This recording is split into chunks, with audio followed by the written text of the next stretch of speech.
Зрозумій просту річ. Страх є у всіх. І в мене, і в тебе, і в інших людях, і тих людей, які досягли великих результатів. В них теж був страх. Але одних страх сковує, він їх ламає, і вони далі не рухаються. Взагалі. І страх перемагає. А інших він мотивує і мобілізує. Якщо ти дивишся прямо у вічі страху, ти його переможеш. Рано чи пізно ти його переможеш, тому що ти йдеш назустріч страху. І треба так іти, назустріч страху.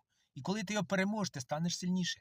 Ти зрозумієш, що ти можеш, ти достоїн, ти гідний, розумієш? Якщо ти не знаєш, як це все робити, переходь за посиланням. Будемо разом долати цей страх. Страх є у всіх, і неважливо, хто це. Розумієш, це нормально. Але не треба боятись, треба рухатись назустріч страху. Оце важливо, запам'ятай.